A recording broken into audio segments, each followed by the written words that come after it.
This is the all-new Nissan X Trail. The Qashqai's bigger brother arrives on the scene with a similar e-power system, revamped styling, 5 or 7 seat options, and it's a significantly improved car. Now the styling means it still looks like an X Trail, but it has all changed.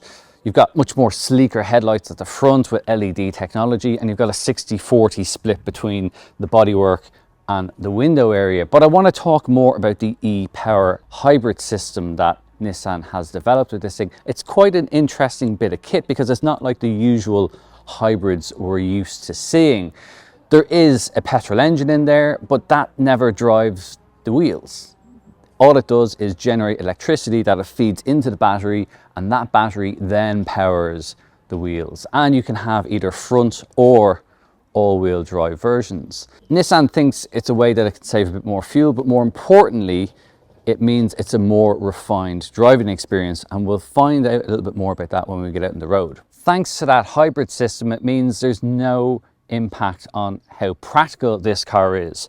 The electrically operated tailgate lifts to reveal a boot that measures 575 litres when the rearmost seats are down. Now, there's 2 different versions. You can have a 5-seat version or this 7-seat version. And the third row, well, it's a handy extra 2 seats. They're better suited for kids, but still, it's pretty handy if you do need to bring a couple of extra passengers on a journey. One other feature that will be a boon to parents is the rear doors, which open to 85 degrees. Makes it way easier for loading in child seats.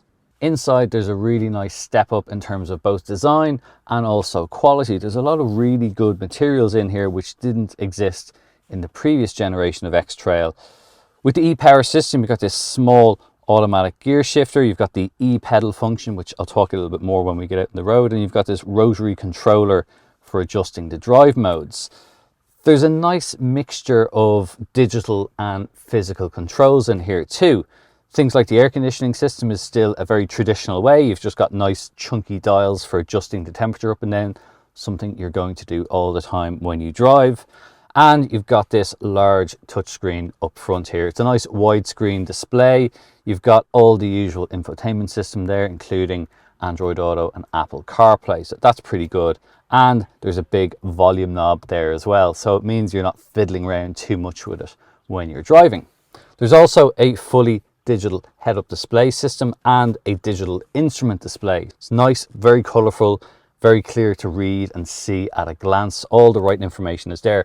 One other thing I really like about this is the steering wheel, and that sounds a bit odd, but it's just got a very nice feel to it. It's not too chunky, it's slightly flat bottomed. There's a couple of controls on it for your usual multifunction stuff like your volume and answering a call, things like that, but it's all very chunky, very easy to use. It's not fiddly, and that's an important thing in a car like this.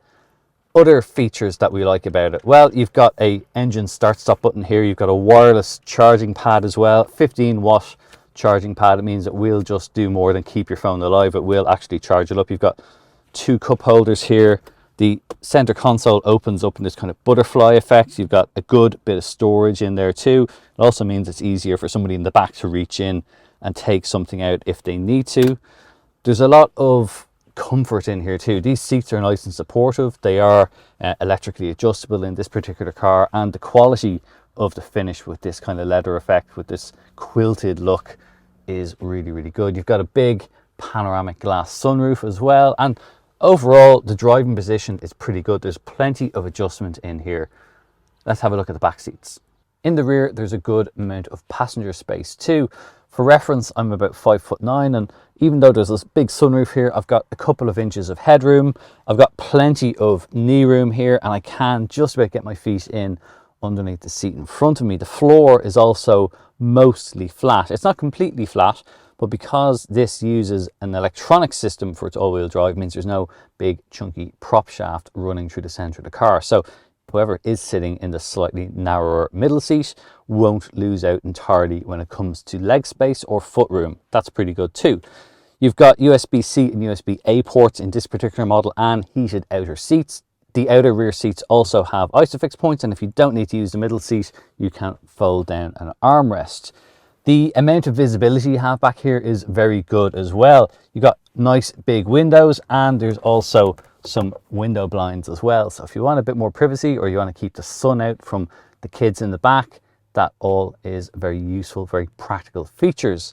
The other thing I quite like about this is you sit quite high in the back, but it also means I've got a really good visibility out the front, so I can see exactly where we're going. I can see the entire digital display in front with the infotainment system, and overall I've got a good amount of room to relax. The rear seat bench on these 7-seat models can also slide forward by up to 220 millimeters. That makes it a lot more practical if you need either more boot space, or you want to just free up a bit more room for whoever is sitting in the back. Let's start by talking about the hybrid system, because it's not only interesting in terms of how it's set up, but also how you experience it when you're driving. So you have a turbocharged petrol engine which revs and performs as you would normally think, except it doesn't drive the wheels. It just generates electricity, which charges the battery, which then powers the electric motors that turn the wheels. How this differs in terms of experience from a normal hybrid, so say something like a Toyota Corolla Cross, for example, it does rev, the engine does, increase in revs, but not in line with performance in terms of speed. So when you're cruising along at lower speeds and you're not just purely using the battery, you just have this kind of distant hum from the engine. It's almost like a generator, because that's effectively what it is. And it just works away and does that. Now, if you need more power, you're accelerating, going uphill, the engine will rev a little bit more, but it's by no means unruly. It doesn't really sound very coarse.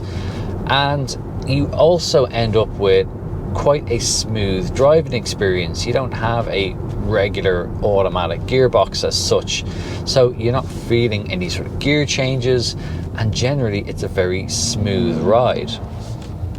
What is a little bit nicer about that hybrid system is when the engine does activate, it tends to just come on and then stay at a set steady RPM. It's not revving, and that just helps make it seem a little bit quieter, a little bit more refined.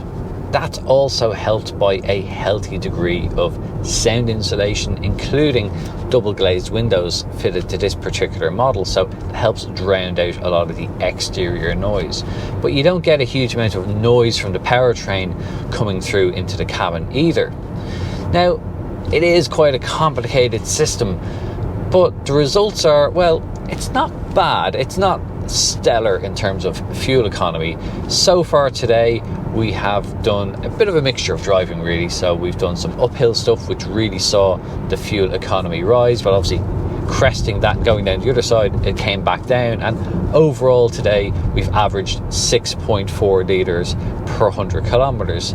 That's not bad for a petrol 7-seat SUV. Now, admittedly, I don't have anyone in the car with me, so the weight overall is a little bit lower than it's probably going to typically be if you've got family and equipment and all the stuff in the car. But still, not too bad, not a million miles off what you maybe would have gotten from a diesel X Trail. And you don't have that sort of diesel engine, so it's a lot more refined, and that's something that maybe some people are going to like. And it's the smoothness of how that powertrain operates, which also Nissan deserves a little bit of credit for.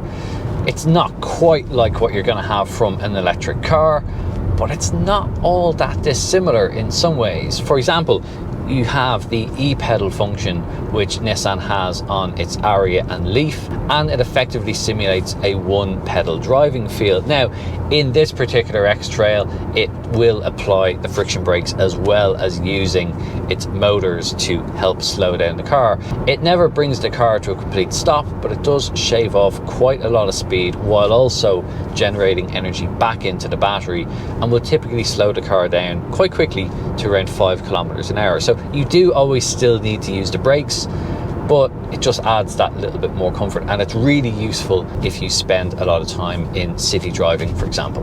There are some other advantages to the system as well, because Nissan produces an all-wheel drive version which has an electric motor on the rear axle.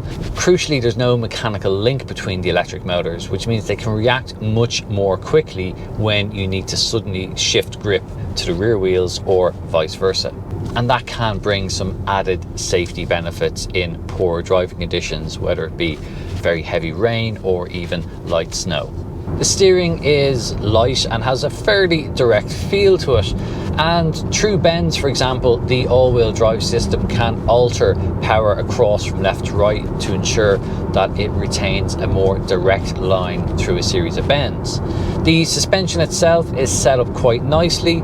It's not all that firm, but it does retain a good degree of body control. And what I mean by that is when you go through bends and through faster corners, it doesn't roll around as much. So you don't feel like you're being rolled over to the left or to the right. It remains quite flat, and that's important in a car like this. All the usual driver assistance systems are present as well, including a lane keep assist, which I'm pleased to say isn't all that intrusive. Some of these systems can really pull the car from left to right if you even look in the direction of a white line, but this works much better. One other thing I do quite like about this X Trail is it has a very large colour head-up display on this particular model. So all the crucial information is there, your current speed, the speed limit zone that you're in, and when you're using the navigation, it also gives you a very easy to read, clear colour directions. So when you're coming up to a roundabout, for example, it will show you exactly if you need to go over a roundabout or take the next left off a roundabout. All the right information is there. It's presented right in your eye line as well, so you never really have to look away from the road, and it's also not that distracting. That's our first drive review of the all new Nissan X Trail. If you want to know more about it, head to our website. It's CompleteCar.ie. You'll find it linked in the description below, and it's a great resource for finding your next new car.